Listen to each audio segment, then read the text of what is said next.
This is 5-minute sermons, topics to talk about. Our topic today, God hates division. This is a phrase and a sentiment that's been getting swung around like a hammer lately. God hates division. It's in the Bible. Except it's not.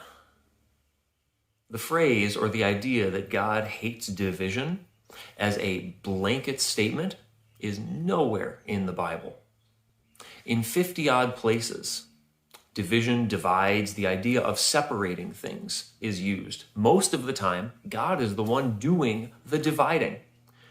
In Luke 12, verse 51, Jesus Christ himself said, "Do you suppose I came to give peace on earth? Not at all, but rather division." Our calling is a type of division. He is dividing people out from the world, from the worldly attitudes and atmosphere, to be his called out ones. Sanctification, setting aside something as special, is a type of division. Now, what does God really have a problem with? The sowing of discord. The 2 times sowing discord is mentioned in the Bible. That's what God says he hates. What is discord? Well, it stems from strife and contention. These are the carnal attitudes that God really hates. When there is strife and contention, discord is the result. One famous example of this is in Acts 15:39. Then the contention became so sharp between Paul and Barnabas that they parted from one another. There was some contention between Paul and Barnabas. They each had a differing opinion about who they needed to bring to do the work effectively. That's not the problem. The problem was when they both became so entrenched in what they thought was right, it led to strife and contention. That is what caused them to part ways. Division comes from an attitude, a carnal attitude. Division is the result of a carnal attitude when there are differences between us. You like steak, I like chicken. We can both eat dinner together, but it's when we're not willing to sit at the same table as someone who doesn't like what we like. That is strife and contention and carnality. That is what causes division. When you have to eat dinner at your house and I have to eat dinner at my house because we cannot stand or tolerate what the other person likes. The word division in the Bible, we're not going to get into much Greek here, but it means a tear in the fabric.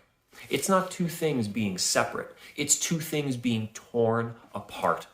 That is the division that God hates in the church. In 1 Corinthians 1 and verse 10, 1 Corinthians 1 and verse 10, it says, "Now I plead with you, brethren, by the name of our Lord Jesus Christ, that you all speak the same thing, and that there be no divisions among you, no tearing apart among you, but that you be perfectly joined together in the same mind and in the same judgment."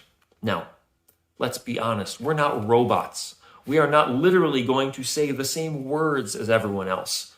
Now, I believe this means having the same mind, the same words in the fundamental teachings that Jesus Christ brought and revealed.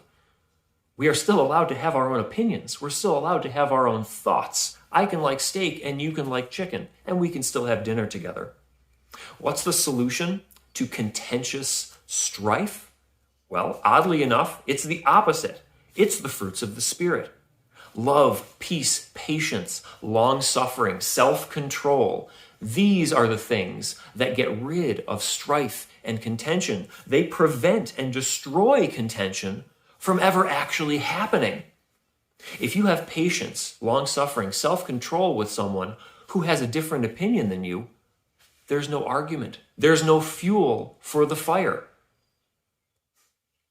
It all comes down to this. Romans 14 and verse 4.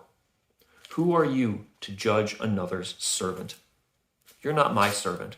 I'm not yours. We all serve God." And if you are judging someone else in God's church for something other than a clear, fundamental salvational doctrine, you are judging someone else's servant. That's how we get rid of division in the church. Stop judging. Start being more long-suffering, more peaceful, more patient. What do you think? Let's start the conversation.